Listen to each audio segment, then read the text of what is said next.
संकट आलं, रोग झाले, मग माणूस करते, सांगितलं का नाही, ते दूर करण्यासाठी. अरे संकट आलंच का, रोगराई झालीच का, दुःख आलंच का, याच्यावर काय विचार केला नाही? का आलं ते? मोहनबाई सांगा, काय येतं, काय झालं, मी काय अवघड काय तुम्हाला विचारेल? येतं का संकट? काय येतं? अनुकूलतेमध्ये मी धर्म नाही करत, त्यावेळेस मला विधान, ध्यान, स्वाध्याय हे काय आठवत नाही, संयम.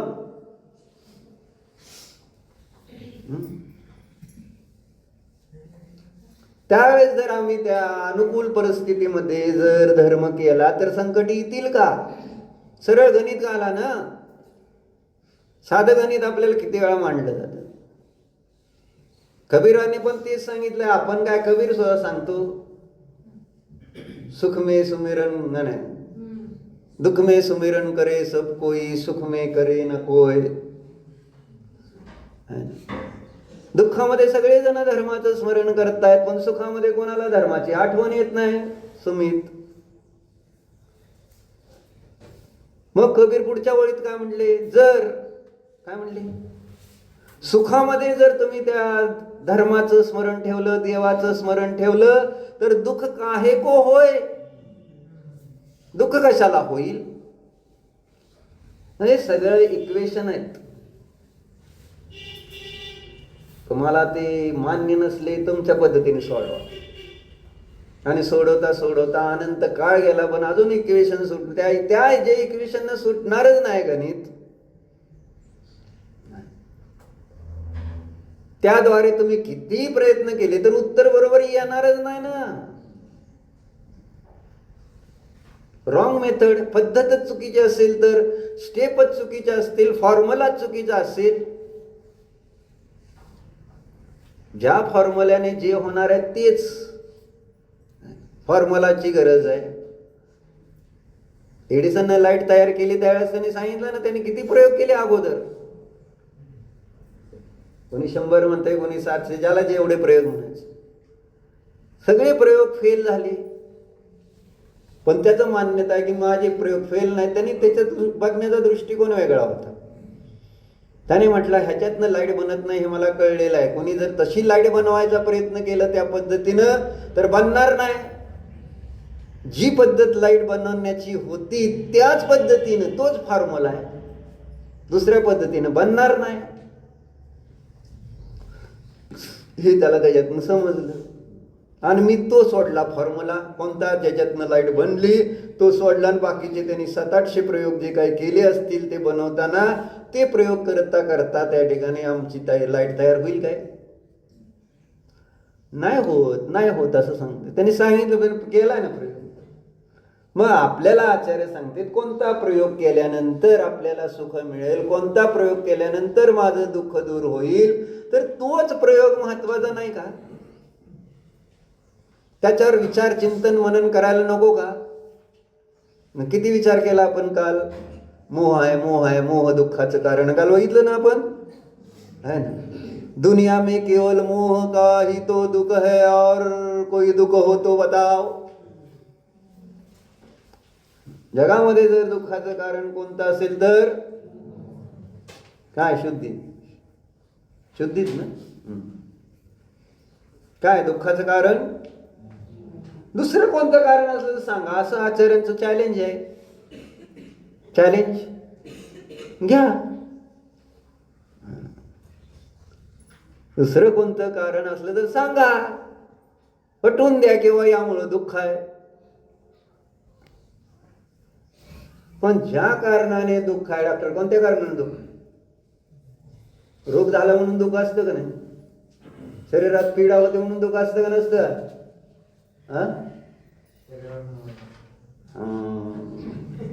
हे सांगितलंय कधी पेशंटला, अरे मोह कमी करला का,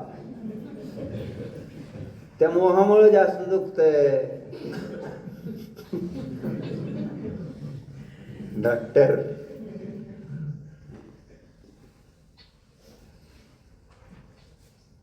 नाहीतरी तुम्ही सांगत असताच, सांगत नाही असं नाही.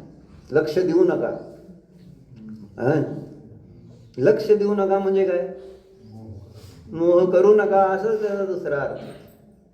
त्यावेळेस वेदना जास्त होते, तुम्ही गोळ्या औषधं देताय आणि तरी सगळं ते आता तुम्हाला माहिती आहे याचा टाइम पिरियड आहे, एवढ्या पिरियडपर्यंत थोडंसं त्रास होणार आहे आणि थोडं सहन करावं लागेल. ते काय असंच काय जादूची कांडी नाही की बाबा फिरवली आणि बरं झालं.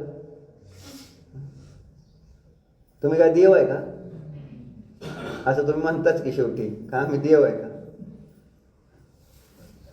हे त्याला जे काय ज्या पद्धतीनं होणार आहे, ज्या वेळेत होणार आहे ना, तर तसं त्या पद्धतीने त्या वेळेमध्ये ते काम होणार आहे.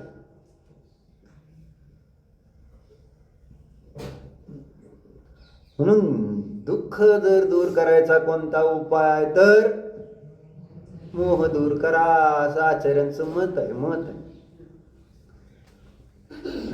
म्हणून इथं सांगताना बघा दुसऱ्या पॅराग्राफ मध्ये त्यांनी सांगितलं, मोह मिटे विना शांती की असंभवत. मग काय करायचं ते तुम्ही ठरवा. आपण ठरवायचंय आपल्याला काय करायचं. जबरदस्ती कोणाला नाही.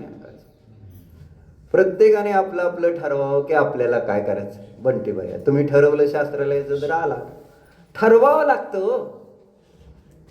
ठरवल्यानंतर सगळं काम होतंय.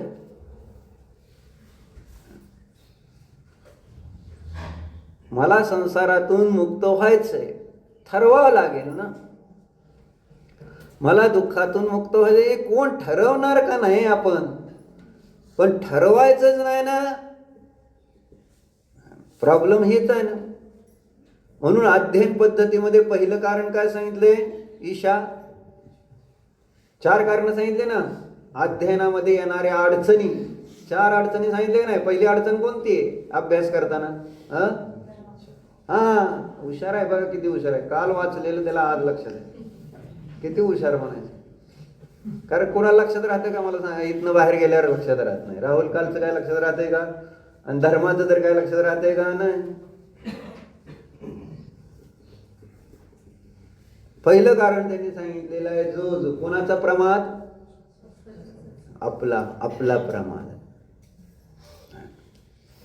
आळस आहे धर्म करण्याच्या बाबतीतला आळस. बंटी काय नाही केलं तर काय, एवढंच आपल्या बुद्धीत बसलंय. नाही केलं तर काही फरक पडत नाही. आणि असं दिसतं ना, प्रत्यक्ष दिसतं. डॉक्टर नाही आला शास्त्राला म्हणून काय फरक पडलाय? काय नाही स्वाध्यायाचा नियम घेतला म्हणून काय फरक पडलाय? ना वर्तमानात मला प्रत्यक्ष त्या धर्म नाही केला आहे ना. काय मोहनबाई कुठं गावाला गेलता का तुम्ही? काय फरक पडला तुम्हाला? असं वाटलं काय फरक पडला का? ठीक आहे, नाही आलो. आता आम्हाला वेळ मिळाला, मी आलो. बरोबर आहे का? काय ना,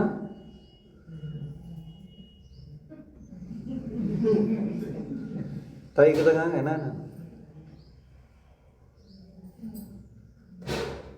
काय नाव मी सांगा ना, इतके घाबरतात. बरं जाऊ दे. काय वाटलं तुम्हाला फरक वाटला असं? ठीक आहे, आज शास्त्राला नाही गेलो, इतके दिवस नाही गेलो, काय वाटलं? काय फरक पडला? काय फरक पडत नाही. आईच्या गावात म्हणायचं, असा ते डायलॉग आहे. काही फरक पडत नाही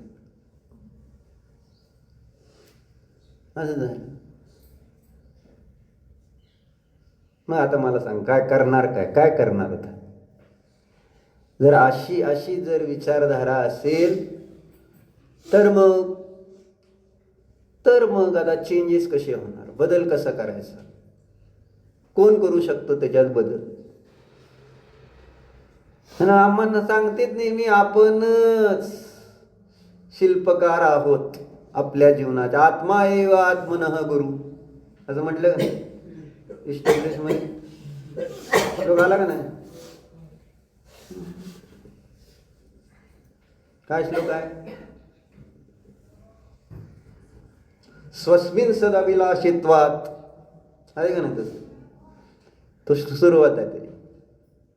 दविष्ट ज्ञापकत्व आहे, स्वयंहित प्रोक्तृत्वात आत्मा एव गुरुरात्मनः, असा येतो श्लोक 34 नंबरचा इष्टोपदेश मध्ये. तुम्ही बघू नका, तुम्ही अजिबात बघायला नाही.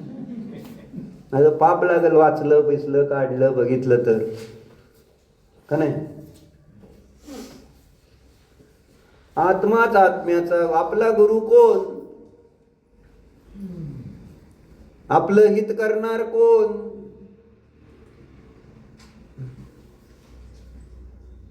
काय राहुल भाई, कोण करणार. आल्याबद्दल धन्यवाद आहे ना. आता कोण नाही तरी सुद्धा तुम्ही शास्त्राला लय विशेष आहे. कोण आपलं कल्याण करणार सांगा. इम्पॉर्टन्स कशाचं आहे. गाडीचं सर्व्हिसिंग इम्पॉर्टंट असतं का नाही. अरे आपल्या बुद्धीची सर्व्हिसिंग कधी करणार का. फार खडखड खडखड खडखड व्हायला लागलं तरी सुद्धा कळेना.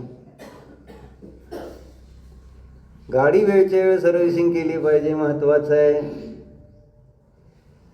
मग मनुष्य पर्याय ही सर्व्हिसिंगचीच वेळ आहे.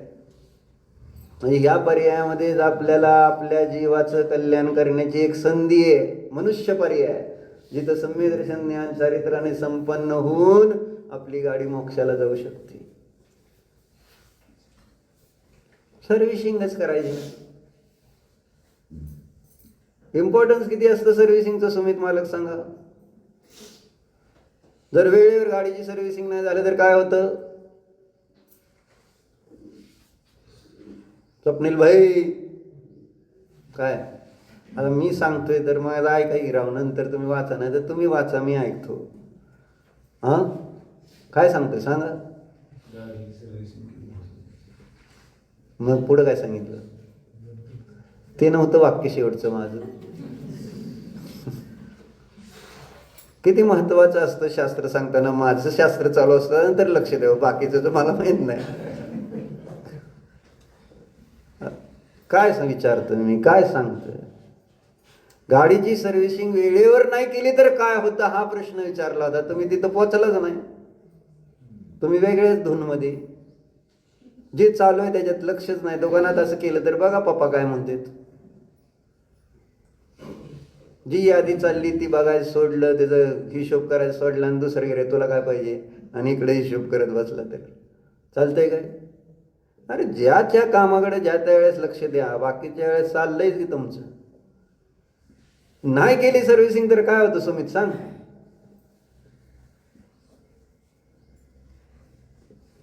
सीज फायर म्हणजे इंजिन सीज होऊ शकतं गाडीचं, खराब होऊ शकते ना गाडी, खराब होऊन जाणार ना. तेच प्रॉब्लेम. वेळचे वेळेवर जे ते काम करायला पाहिजे ज्या त्यावेळी. मनुष्य पर्याय मिळाली तर इथं मला करण्यायोग्य काम एक मात्र अनमोहाचा नाश. ह्याच श्रद्धान मला जसं बसेल त्या पद्धतीनं माझं ज्ञान आणि माझं आचरण. म्हणून डोळे उघडून बघितलं पाहिजे, कान उघडून ऐकलं पाहिजे. भैरण आंधळ होऊन चालणार नाही, तर थोडंसं डोळं झालं पाहिजे. पाहायला पाहिजे की ज्यांनी मोह सोडलेला आहे. काल सांगितलं संध्याकाळी तेच. तुम्ही बघून तर ज्यांनी त्या ठिकाणी मोह कमी केलेला आहे, इथं वर्तमानामध्ये अशी जीव दिसतेत. यथाशक्ती बाहेरचा परिग्रह सोडून मोह कमी केलेला आहे, त्यांच्या जीवनामध्ये किती सुख शांती समाधान आहे. मग you should learn from them. त्यांच्याकडनं आपण शिकायला नको. कारण आपण त्याच्याकडे बघण्याचा दृष्टिकोनच आपला कसला आहे माहिती नाही. त्यागींकडं, संयमी जीवांकडं, ज्ञानींकडं तुम्ही काय म्हणून बघता. बिनकामी माणसं.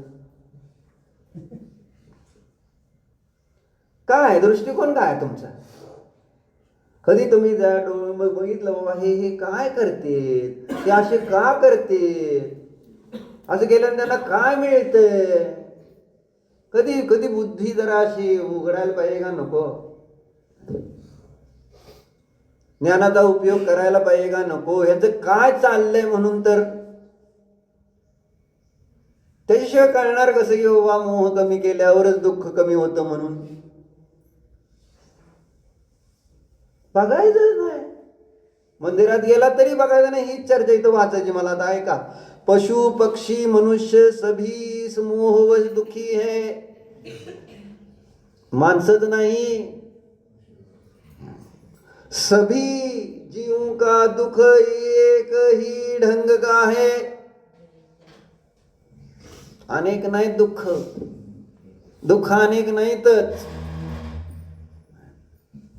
दुःखामध्ये पण मी भेद केले, जसं ज्ञानात भेद केले, स्वतःमध्ये भेद केले ना आपण. मी कोण, लहान तर मी लहान, मी तरुण तर मी तरुण, मी वृद्ध तर मी वृद्ध, मी गोरा तर मी गोरा, मी काळा, मी स्त्री, मी पुरुष. आणि जशी पर्याय मिळाली तशी मी माझ्या जीवाला भेदरूपाने अनुभवलं. तसं मी दुःखामध्ये पण भेद करतोय. तेच सगळे दुःखाचे, दुःख एकच आहे. आणि अनेक दुःख दिसल्यामुळं मग हे दुःख नष्ट करायचं, ते दुःख नष्ट करायचं का, ते दुःख नष्ट करायचं, ते सगळी चिंता. आयुष्य थोडं आहे, शक्ती थोडी आहे. आता कुठं कुठं काय काय कसं कसं कोणतं कोणतं दुःख दूर करू. अरे कायच नाही, दुःखच काय नाही, अनेक प्रकारचं नाही आहे. ना शारीरिक दुःख आहे, ना मानसिक दुःख आहे, ना वाचनिक दुःख आहे, ना संयोगजनित दुःख आहे. दुःख असे वेगवेगळे नाहीतच. म्हणजे काय म्हटले, एकच एकच दुःख आहे. आणि तुम्ही ह्याच्यावर फोकस केला तर तुम्हाला कुठलंही बाहेर मानसिक त्रास असो, वाचनिक असो, का शारीरिक असो, नाहीतर संयोगजनित असो, इकडे लक्ष गेलं की आपोआप सगळी ही बाकीची सगळी दुःख संपतील.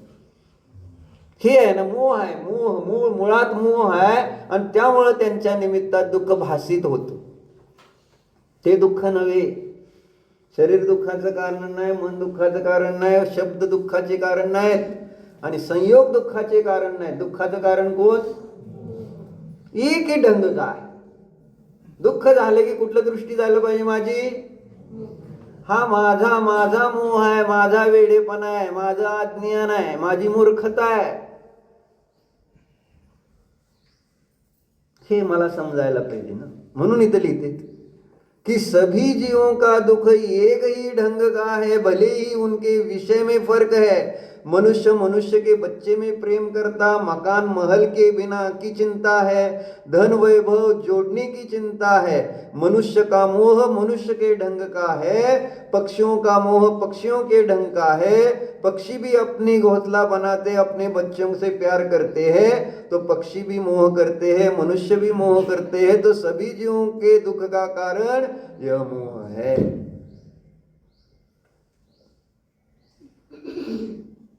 मोह करणार तर दुःख होणार.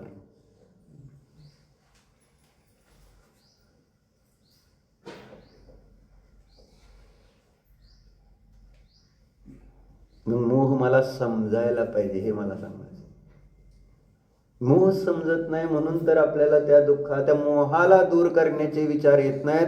म्हणून सांगितलं ना, 3 कुत्री भांडत भांडत एका विहिरीत पडली खेडेगावात, आणि मग त्या पाण्याला वास यायला लागला. मग सगळेजण गेले साधूकडं.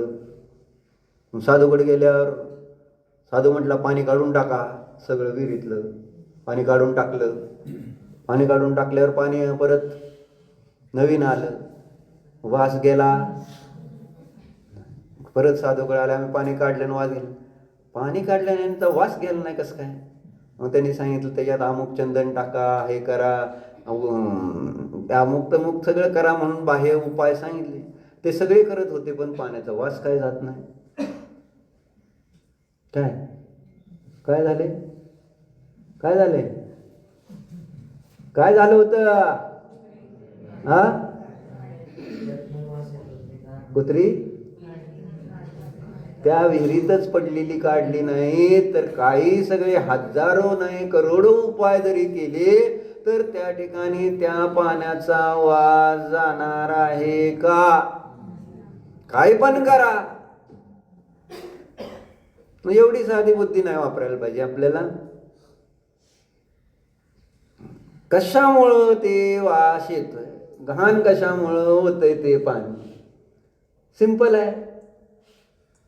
आता असं वाटतं की ती किती सिंपल आहे, मग इथं का समजेना? बाकीचे उपाय करता करता अनंत काळ गेला तरी सुद्धा उपाय आम्हाला समजेना. मुळात त्या ठिकाणी का फिरून दुःखद का? पाणी परत आलं तरी घाणच का? दोष पाण्याचा आहे काय? नवीन पर्याय मिळाली तरी पुन्हा तेच आहे. पर्याय बदलल्या, सगळी कामं केली मी, पैसे मिळवले, बंगला बांधला, गाडी घेतली, लग्न केलं, सगळं केलं, काय नाही केलं मी? दुःख दूर होते? आपल्या मनाला वाटेल त्या सगळ्या गोष्टी केल्या, दुःख दूर होते काय? साहस विचार करा रे. विचार केल्याशिवाय म्हटलं ना, ही गोष्ट किती जरी मी अगदी ओरडून सांगितली तुमच्या कानामध्ये, फरक पडणार नाही. तुम्हाला स्वतः या गोष्टीवर मला वाटलं पाहिजे प्रयोजनभूत धर्म का आहे, हे मी विचारामध्ये स्वतः घेणार. त्या दिवशी मग मला त्या धर्माचं ज्ञान व्हायला सुरुवात होईल. पण आज अजित कसं आहे? हाय जिद्दूबाई झाला, जेव्हा ऐकून झालं नाही. त्याच्यावर कुठल्याही गोष्टीवर विचार करतोय. काल त्याला विचार मोहावर काय? काल होता का नव्हता? तू सांगितलं होतं का ना मोह दुःखाचं कारण? किती वेळा वाटलं, कोणाला वाटलं की मोहानं मला तर दुःख आहे म्हणून? काय काल जेवला, खाल्ला, पिला, सगळ्या गोष्टी केल्या काल, ज्यामुळं दुःख जेव्हा जेव्हा झालं तुम्ही ते दुःख दूर करायचं काय ना काही कार्य केलं. बघा काय झालं? दुःख संपलंय. पहिला पाढा 55 आहे, पुन्हा तिथंच आहे. आणि तरी सुद्धा काल जी गोष्ट केली दुःख दूर करण्यासाठी, तीच परत आज करायला बसलोय. याच्यापेक्षा मूर्खपणा दुसरा काय असणार आहे मला सांगा? काल ज्या कारणाने दुःख झालं होतं त्या कारणाला दूर करण्याचा उपाय मी जे केलेले आहेत तेच उपाय मी परत आज करणार का?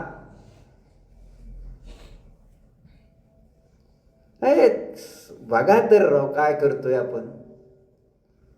काय नाही, एकदम अंध भक्त आहे आपण. संसाराचे, विषयाचे, भोगाचे, धनाचे अंध भक्त. काय नाही तिथं विकल्पच करायचा नाही. किती पण वेळा होऊ दे त्रास, आणि किती उपाय तेच जरी करू दे, पण आशा हीच आहे की कधीतरी मी सुखी होईलच. हेच उपाय करून सुखी होईल, ही संसारी जीवांची भावना आहे.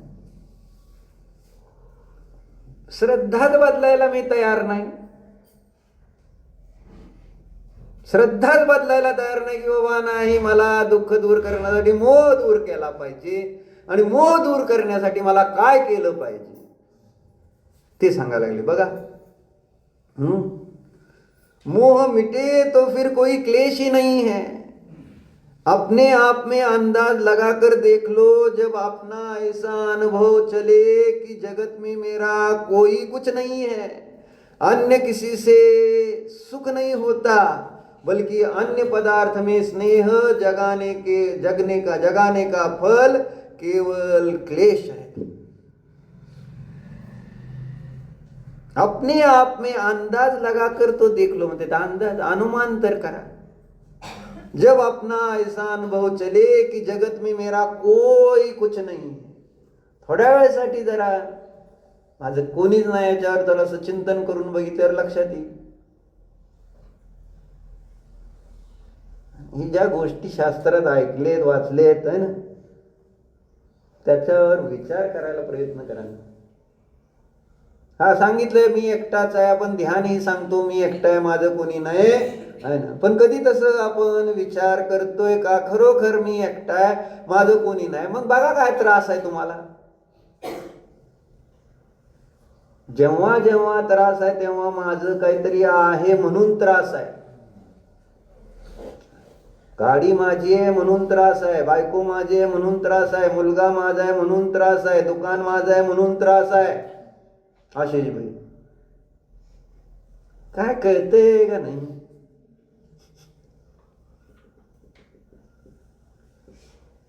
कठीण असतं सर.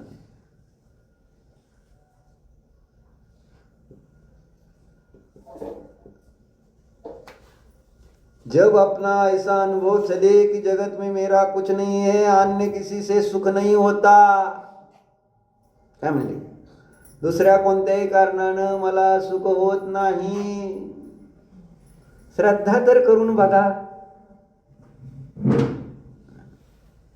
खाताना पिताना जे काय आपण करतोय ते काय काय आहे तर सांगतात का नाही, त्याच्यामुळं सुख नाही, परामुळं सुख नाही, अन्य से म्हटले ना, अन्य किसी से सुख नाही होता, दुसऱ्या कोणत्याही कारणानं सुख होत नसतं. पक्क करायला नको. किल्ली कोणाकडे आहे? नाही, जास्तवर बॅटरी उतरली तर तुम्हाला इथं थांबावं लागेल. बसा दारातच, काही इलाज नाही. नीट सर्व्हिसिंग केलं ना, त्याचा फळ आहे.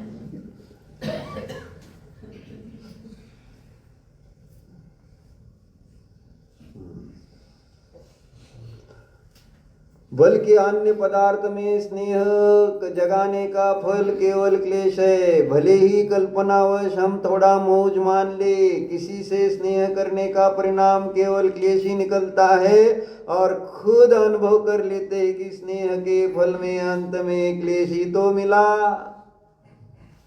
स्वतःच अनुभवतो आपण. पराशी अटॅचमेंट केल्यानंतर काय होते चेतन? सुख मिळते का दुःख?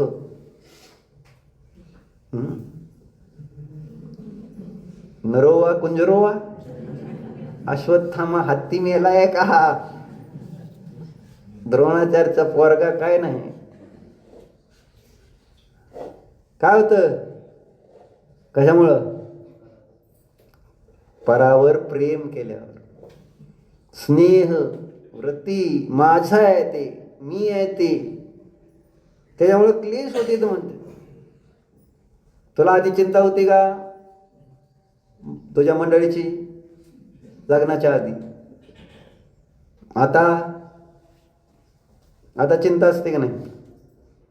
समजा घरी कोण नाही, तिला अडचण आहे, तर तुला जेवायला द्यायला यावं लागते का नाही? म्हणजे चिंता राहिली का नाही? आधी तुला अशी चिंता होती का? होती का? तीच सांग. आलं नाही का तुझी आज मंडळी? गावाला गेली का? तुझी बाई आई पण नाही दिसत. दोघांचं का कुठेतरी दिसतंय काहीतरी कार्यक्रम. तुला माहित नाही? बरं, असू दे. सांगायचं काय लिहिलंय इथं त्यांनी?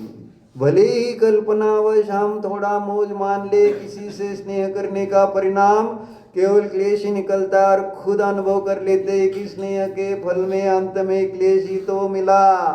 खूब अपनी घटनाओं का स्मरण कर लो, जब सम्यक ज्ञान बने और पर पदार्थ की आशा मिटे, मोह दूर हो, तो आत्मा को शांति मिल सकती है. संपला टाइम, सॉरी. एक एवढं 2-4च ओळी राहिल्यात. आता ह्याच्या पुढे काय लिहिले बघा, है ना, यही सीखने के लिए. काय हे जे आता वाचलं का नाही सगळं? खूब अपनी घटनाओं का स्मरण कर लो, तो जब सम्यक ज्ञान बने और पर पदार्थ की आशा मिटे, मोह दूर हो, तो ही आत्मा को शांति मिल सकती है. यही सीखने के लिए हम प्रभु के दरबार में आते हैं, प्रभु की पूजा करते हैं, गुणगान करते हैं, साधु जनों की संगति करते हैं, कि ताकि मुझ में भी वही गुण प्रकट हो जाए. मंदिरात जायचं कारण कळलं? काय लिहिलं? यही सीखने के लिए. क्या सीखने के लिए? काय शिकायला जायचं मंदिरात? यही सीखने के लिए हम प्रभु के दरबार में आते हैं, प्रभु की पूजा करते हैं, गुणगान करते हैं, साधु जनों की संगति करते हैं ताकि मुझ में भी यही गुण प्रकट हो जाए. कोणता गुण? निर्मोहता. निर्मोहत्व हा एक सुंदर गुण आहे. तो प्रगट करण्यासाठी मी मंदिरात गेलेलो. ये गुण मुझ में प्रगट हो जाए, तो माझ्यामध्ये प्रगट होईल यासाठी मी मंदिरात गेलो. तर म्हटलं ना, प्रयोजनाशिवाय मंदिरात जातो. बरोबर आहे का साहेब?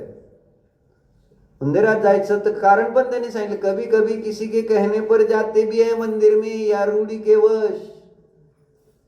काय आहे काय नाही तिथं आपल्याला माहिती नाही. मंदिरात काय असतं, गेलं तर माझं काय नुकसान तर नाही ना, एवढाच विचार केलेला असतो. तरी कोणी सांगितलं पाठवलं तर नुकसान नाही आहे म्हणून जायचं.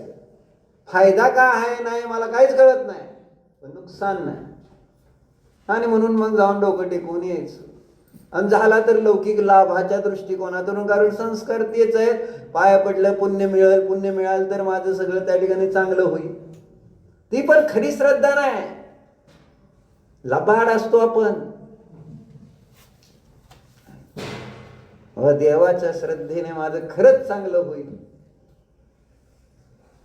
असं पण नाही. बघायचं नाही ना, अडचणी. म्हणून काय म्हणले बघा शेवटचे, तो इन गुणों के विकास रोकने वाला है मोह भाव. आपल्याला मंदिरात सुद्धा देवाचं दर्शन करून त्यांचे गुण मला त्यांच्यासारखे गुण माझ्यात प्रगट व्हावे अशी भावना निर्माण होत नाही. याचं कारण लक्षात घ्या, किती मोह बेकार आहे. सर्वत्र निंदा केली मोहाची, आणि मला तो निंदनीय भासित होत नाही. ज्ञानींनी निंदा केलेली आहे. नाही, आपली बुद्धी किती खराब झाली त्या मोहामुळे बघा. म्हणून म्हटलं, बघून सुद्धा मला कळत नाही देव कसे आहेत, गुरु कसे आहेत, बघून मला कळलं नाही की मोह रहित आहेत म्हणून सुखी आहेत. म्हणून कशासाठी जातोय? मला सुख मिळवायचंय म्हणून त्यांच्याकडे जातोय, पण ते पण मला कळत नाही की त्यांच्याकडे जाऊन सुख मिळवायचं असतं, त्याच्यासाठी जायचं असतं. कशासाठी जायचं? त्यांच्याकडे जायचं कारण कुठेतरी दृढता नको का माझी, किंवा ह्यांच्याकडे जायचं म्हणजे मला त्यांच्यासारखं सुखी होण्यासाठी मला त्यांच्याकडे जायचंय. हे प्रयोजन घेऊन जायचंच नाही. कामं करायची, फक्त पूर्ण करायची कामं धर्माची, हजेरी लावायची सगळीकडं.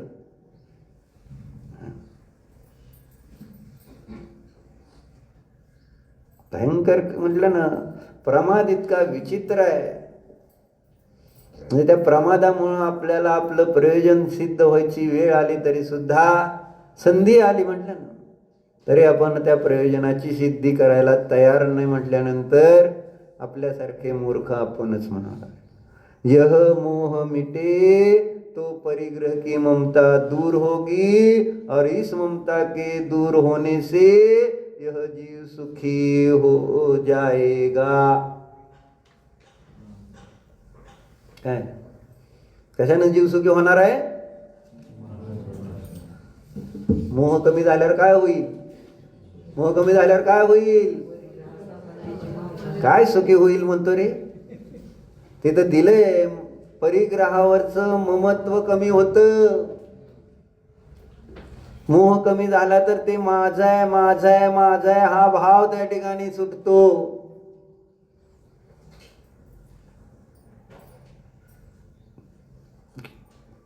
असं दिलंय ना. परिग्रहामधली ममत्व बुद्धी सुटेना ना आमची, हीच तर अडचण आहे ना.